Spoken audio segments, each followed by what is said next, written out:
71 বছৰীয়া সেই ককাজনে মুখ খুলিলে। আপোনালোকে আচৰিত খাব, কোনে বিয়া পাতি দিছিল আৰু কিয় বিবাহ পাশত আবদ্ধ হ'ব লগা হ'ল, সকলো কথাখিনি কৈ দিলে। এতিয়া মই আপোনালোকক শুনোৱাম, এতিয়াই শুনাম। মই শুনি আচৰিত হ'লোঁ। ইমান আৰু মানুহে এনেকুৱা কৰিব কিন্তু নাপায় দেই, সঁচাকৈ কৈছোঁ, এনেকুৱা কৰিবলৈ কিন্তু নাপায়। এতিয়া মই কথা পাতিছোঁ, ধুনীয়াকৈ কথা পাতিছোঁ আৰু সম্পূৰ্ণ কথাখিনি কৈ দিছে। শুনিলে আপোনালোকেও আচৰিত হ'ব। মই এইটোৱে ক'লোঁ, মই এতিয়া শুনোৱাই আছোঁ। নিজ মুখে কৈছে, নিজ মুখে কৈ দিছে যেন এনেকুৱা তেনেকুৱা কথাখিনি। মইতো শুনি আচৰিত পালোঁ, আৰু আচৰিত পোৱাৰ কাৰণে মই আকৌ ৰাইজৰ আগত নুশুনোৱাকৈ নেদেখাকৈ আকৌ মই নাথাকোঁ নহয়। আকৌ আপোনালোকে গম পায়েই, মই সঁচা কথাটো পোহৰলৈ আনিমেই, সি লাগিলে যোনেই নহওক। তো মই আপোনালোকক এতিয়াই সেই মন্তব্যকেইটা শুনাব বিচাৰিছোঁ। মানে কি ক'লে আপোনালোকে শুনক। কি খবৰ আপোনাৰ?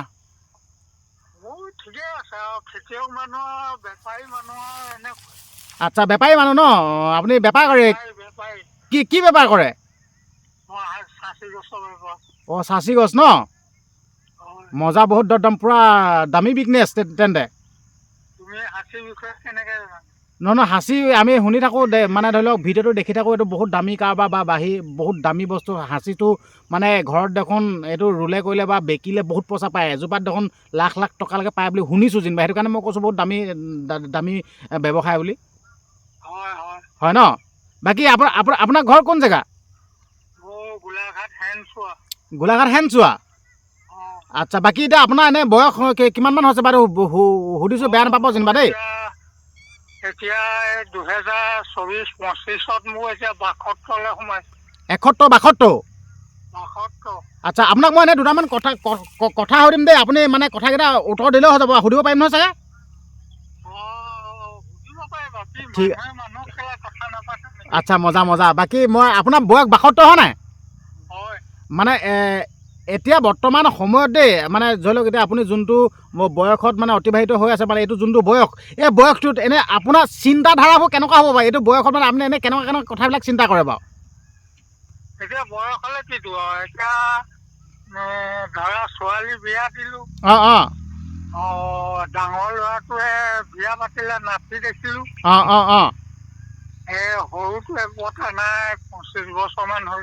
আচ্ছা, নহয় এনে আপুনি মানে এনে চিন্তাধাৰাটো কেনেকুৱা হৈ থাকে বাৰু এইটো সময়ত? চিন্তাটো কি আৰু, সংসাৰ আগত দেখি এটকাতে গোটেইখন মানে বিয়া সকাম পাতিব পৰা হৈছিলে।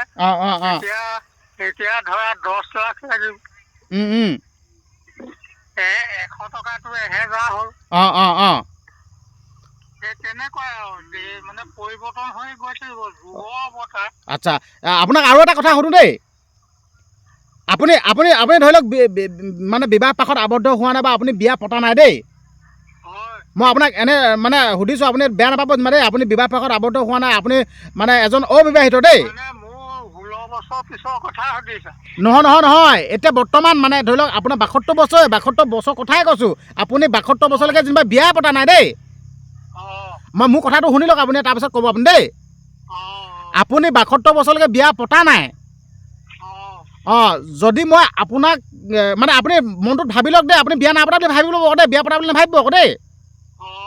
মই যদি আপোনাক কওঁ বোলে ককা, আপোনাক এজনী ধুনীয়া আপোনাৰ সমবয়সৰ এজনী অবিবাহিত মহিলাক দেখাই দিছোঁ, আপুনি বিয়া পাতক, আপুনি বিয়া পাতিব ক'লে আপুনি বিয়া পাতিব নাই? মই কেনেকৈ বিয়া পাতিম? মোৰ ধৰা সেই সময়লৈ মোৰ চব বস্তুটো 16 বছৰৰ পৰা যিমানটো 72 বছৰলৈকে আয়ুসটো, তাত যৌৱন জীৱনৰ কথা আছে নহয়। চব সময়তে চব বস্তু নাহে নহয়। মানে ধৰি লওক আপুনি ক'ব বিচাৰিছে যেন 72 বছৰ বয়সত মানে বিয়া পতা কথাটো মানে মনততো নাহে ধৰি লওক সপোনতো এইবিলাক কথা মানে নাহিব নেকি, নে সেইটো ক'ব বিচাৰিছে নি? সপোনটো মানুহে দেখে, এইটো স্বাভাৱিক কথা। সপোন বুঢ়া হ'লেও দেখিব, ডেকা হ'লেও দেখিব। কিন্তু ডেকা বয়সৰ অৱস্থাটো মানে কাহিল, সেইটো ভালকে তুমিও চিন্তা কৰিবা, ময়ো চিন্তা কৰিম। সেইটো বয়স যেতিয়া পাৰ হৈ যায়, তেতিয়া মানে তোমাৰ অন্য চিন্তালৈ নাহে। আচ্ছা, মানে আপুনি আপুনি মানে স্পষ্টকৈ কৈ দিছে যেন আপুনি মানে আপোনাক মানে ধৰি লওক 72 বছৰত যদি আপোনাক কইনা এগৰাকীক দিলেও মানে আপুনি বিয়া আছে নেপাতিব মানে আপোনাৰ মানে খং উঠিব বা আপুনি বেলেগ কিবা এটা আপুনি মানে ৰিপ্লাই দিব হয় নাই বাৰু? খং উঠাটো বাদ দিয়াচোন। সেইটো সময় মানে সেইবিলাকৰ চোৱা নিয়ম নাই মানে। আচ্ছা। যেনেকে আমি চিনেমা চাওঁ সেই সময়ত সেইটো চাবলৈ মন নাই। আচ্ছা, এতিয়া আপুনি খবৰ এটা শুনিছে নাই বাৰু আপুনি?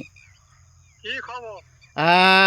গুৱাহাটীত বৃদ্ধাশ্ৰমত 71 বছৰীয়া এজন মানে বয়সস্থ বৃদ্ধা মানে বুঢ়া আৰু 65 বছৰীয়া এগৰাকী আইতা মানে সিহঁতে মানে এই 65 বছৰলৈকে বা 71 বছৰলৈকে বিয়া বাৰু পাশত আবদ্ধ নহ'ল, কিন্তু এতিয়া 71 বছৰীয়া বৃদ্ধজন আৰু 65 বছৰীয়া সেইগৰাকীয়ে মানে বিয়া পাতিছে। এইটো বিষয়ত লৈ আপুনি কি ক'ব বস্তুটো? মই এই বিষয়ে মানে এতিয়া ক'বলৈ জীৱন মৃত্যু বিবাহ এই তিনিটা সময়ততো যিকোনো মানুহৰ এটা হাৰথি লাগিব। আচ্ছা। সেই হাৰথিটোৰ কাৰণে সেইটো কৰিছে। এইবাৰ ল'ৰা ছোৱালী সন্তানৰ বিষয়ে চিন্তা কৰা নাই, মানে শুদ্ধ কৰিছে। মানে এতিয়া আপুনি ক'লে যে জন্ম ল'লে বিবাহ হয়, মৃত্যু হয়, চব হয়, কিন্তু এই কাৰণ নাৰায়ণটো যে আচৰিকা নাইকিয়া এইখিনিতে মানে এই বিবাহ পাকটো মানে বয়স হ'লেও মানে নিয়মটো পালন কৰি আচ্ছা ডাল হুঁচি হয় বুলি কয়। আচ্ছা, সেইটো কাৰণেহে মানে এইখিনি কৰা গৈছে নেকি? এইটো কাৰণে, অন্য কাৰণে নহয়। আচ্ছা, নহয় এতিয়া নিউজত এনেকুৱা ধৰণৰ শুনিছোঁ মানে একেটা ৰুমতে থাকিব দিব, একেলগতে মানে সহবাস কৰিব দিব, এনেকুৱা ধৰণৰ আমি সেইটো থাকিব পাৰে। সেইটো থাকিলেও মানে সেইটো মনত তেনেকুৱাবিলাক বৰকে নাহে। আচ্ছা, আৰু সেইটো কথা বাদ দিয়কচোন। এতিয়া 71 বছৰ আৰু 72 বছৰত মানে নিজৰ দেহাটোৱে দেখোন অৱস, আকৌ এগৰাকী জীৱন সংগী বা এগৰাকী লগত লৈ থকাটো মানে এইটো বৰ বেলেগ ধৰণৰ কথা দেখোন। আপুনি কি ক'ব এইটো বিষয়ত? এইটো অস্বাভাৱিক মানে, এইটো কথাটো মানে বেয়া শুনাত, শুনিবলৈ বেয়া প্ৰকৃত, কিন্তু কাৰণটো যে নাই এইটো কৰিব লাগে। জন্ম ল'লে সেই লগনত সেইকেইটা থাকেই। নহয় এতিয়া নহ'লে সুফল নহ'ব নহয়, গুফল হ'ব। নহয় এতিয়া বাৰু এইটো আপুনি কোৱাটো ৰাইট কথাই কৈছোঁ, কিন্তু আপোনাৰ আজি 72 বছৰ বয়স হ'লহি। 72 বছৰ বয়স হোৱা আজি আপোনাৰ অভিজ্ঞতা বহুত আছে, কিন্তু আজি এই বিয়াখন প্ৰথম শুনিছেনে নে আগতে এনেকুৱা বিয়া হোৱা শুনিছে ইমানটো বয়সত? আগত মই শুনা নাছিলোঁ আৰু দেখাও নাছিলোঁ। আৰু প্ৰথম মানে এইবাৰহে যোৱা বছৰ নে এই বছৰ মই দেখিছিলোঁ টিভি। এই বছৰ দেখিছিলোঁ। নহ'লে আমাৰ দিনত এইবিলাক নাছিলে। এতিয়া বৃদ্ধাশ্ৰমত হৈছে, মহানগৰীত হৈছে, এখন পূৰা যি যান্ত্ৰিকতাৰ যি পূৰা এখন মহানগৰীত হৈছে দেই বৃদ্ধাশ্ৰমত। যদি সেইখন বিয়া যদি আমাৰ গাঁৱে ভূঞে হ'লহেঁতেন বা গাঁৱৰ এটা চুকত হ'লহেঁতেন, মানে তেতিয়া ৰাইজে কি বুলি ক'লেহেঁতেন, মানে কি আমাৰ গাঁৱত যদি গাঁৱৰ মানুহৰ বা গাঁৱত যদি এনেকুৱা এটা বিবাহ হ'বলৈ হয়, মানুহে সেই মানুহজনক এঘৰীয়া কৰিবলৈ আচ্ছা লগত নিদিব নহয়। বুঢ়া কালত পৰকতি লয় বুলি কয় যে, সেই তেনেকুৱা লয়খনলৈ যাব। আচ্ছা, মানে এতিয়া মহানগৰীত মানে হোৱাৰ কাৰণে ধৰি লওক অলপ মানে ৰাইজে বেলেগ এটা দৃষ্টি আছে, হয় নাই বাৰু? সেইটো ৰাইজে কৰিবই যে এই বুঢ়া কালত মানে কি পৰকতি লৈ তেনেকুৱা এটা কথা ক'ব বা ওলাব। আচ্ছা, মানে হ'লেও নাতি পুতি উঠি অহা ল'ৰা ছোৱালীবোৰে কি বুলি ভাবিব। আচ্ছা, সেইটো এটা কথা। মানে হ'লেও আপুনি মানে ক'ব বিচাৰিছে যেন 72 বছৰ বয়সত মানে বিয়া পাতিবলৈ মানে এইটো চিন্তাধাৰাতে নাহিব, হয় নাই বাৰু? নাহে, সেইটো কেনেকৈ আহিব। আচ্ছা, সঁচাকৈ দেই, মানে এটা বহুত এটা ক'বলৈ গ'লে ককা আইতাক মানে ধৰি লওক আমি দুখিবলৈ নাযাওঁ। এতিয়া ধৰি লওক দেই, যোনটো কাণ্ড হৈ গৈছে সেই বস্তুটো এনেকুৱা ধৰণৰ হৈ গৈছে, মানে কোনোবাই কৰোৱা গৈছে বিয়া মানে কাৰোবাৰ মানে কথাত মানে সিহঁতি বাধ্যত পৰি বিয়া পাতিব লগা হৈছে মানে তেনেকুৱা নিচিনা এটা এতিয়া আমি ভিডিঅ'বিলাক দেখিলে মানে তেনেকুৱা অনুভৱ হয়। এতিয়া মানে সেই তেনেকুৱাবিলাক দেখি এতিয়া নহ'বও পাৰে বা এইটো জনা মোজা মানুহেহে কৰিছে। অঁ তাকেতো গাঁৱলীয়া মানুহ যিখিনি আছে সেইবিলাকে বৰ এইবিলাক চিন্তা নকৰে। আচ্ছা এইবোৰ নগৰ চহৰত এনেকুৱা হেৰিত মানে থকাও আছে। আচ্ছা আৰু এবিধ মানুহ আছে আকৌ মানুহ কেইবাবিধো আছে, যেনেকে নাৰী চাৰি জাতি আছে। অঁ আপুনি কওকচোন নাৰী চাৰি জাতিৰ বিষয়ে অলপ কৈ দিয়কচোন। নাৰী জাতি আছে। অঁ কওক বাৰু। এই নামকেইটা মানে ক'বলৈ নহয় কেনেকুৱা নাৰী চাৰি জাতি মানুহবোৰ বহি আছে নহয়, মই কৈ দিলে খং কৰিব নহয় একো নহয় এইটো খং নকৰে, আপুনি কৈ দিয়ক না। এতিয়া এতিয়া মই নকওঁ, এতিয়া ক'লে মানে কথাটো বেয়া হ'ব, মই পিছত ক'ম বাৰু। মই কৈ দিওঁ নেকি? মই কওঁ নেকি? নাৰী আপুনি কোনটো ক'ব বিচাৰিছে মই কওঁ নেকি? সতী নতী কিবা তেনেকুৱাটো ক'বলৈ বিচাৰিছে নেকি? তেনেকুৱা নতী চতী নহয়, এইবোৰ মানে কি হয় লক্ষী বিষয়ে আছে, যেনেকে লক্ষী চৈত পঢ়িলে যেনেকে পোৱা যায় কিছুমান কথা। লক্ষী চৈত পঢ়িলেও ওলায়। তেনেকুৱা ভাগ আছে, ভাগ যেনেকে সোমবাৰ মঙলবাৰ 7 দিন, 12 মাহ যেনেকে 6 যেনেকে, সেই তেনেকুৱা নাৰী জাতিটো তেনেকুৱা এটা হেৰি আছে। কোনোবাই কয় এবিধে কয় এই বক ডিঙি বুলি কয়।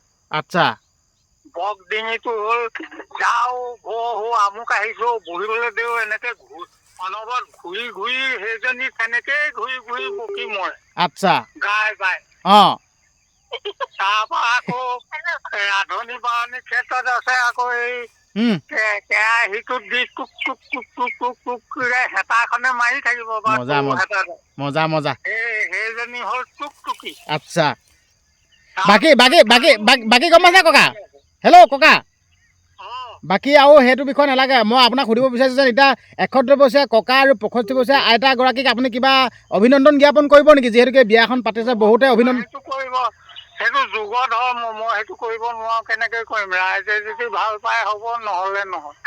নহয় এতিয়া বহুতে অভিনন্দন জ্ঞাপন কৰিছে, আপুনি অভিনন্দন জ্ঞাপন কৰিবনে? আপুনি নে আপোনাৰ দৃষ্টিভংগীৰে আপুনি সমালোচনা কৰিবনে? কি কৰিব আপুনি কৈ দিয়ক না, অকণমান কওক। মই সেইটো দায়িত্ব ল'ব নোৱাৰিম, সেইটো মানে জনা মানুহে সেইখিনি কাম নকৰে। আচ্ছা বাকী ককা তেতিয়া ভাল লাগিল দেই, আপুনি যোনকেইটা মন্তব্য আগবঢ়ালে। নিজৰ স্বাৰ্থত কৰিছে, নিজৰ বাবে কিবা এটা ভাবিছে। আচ্ছা বাকী ককা ভাল লাগিল দেই, আপুনি যে ইমান মুক্ত মনেৰে কথাখিনি ক'লে, একদম ককা আপোনাক ধন্যবাদ জনাইছোঁ দেই। ধন্যবাদ, আৰু সুধিলে আৰু কম না। ঠিক আছে, নাই আৰু ইমানকৈ নালাগে আৰু, মানে মেইন পইণ্টটো আছিলে এইটোৱে, আমাৰ ককা এটাৰ ওপৰতে, মানে ধৰি লওক ককা এটা 71 বছৰত বিয়া পাতিছে, ধৰি লওক আপোনাৰ এতিয়া 72 বছৰ ন, 72 বছৰ বয়সত আপুনি কেনেকুৱা ধৰণৰ চিন্তাধাৰা মানে কৰিব বা কি কথা ভাবে, মই সেই বস্তুটোৱে সুধিলোঁ দেই আপোনাক। ভালেই কথা বাৰু।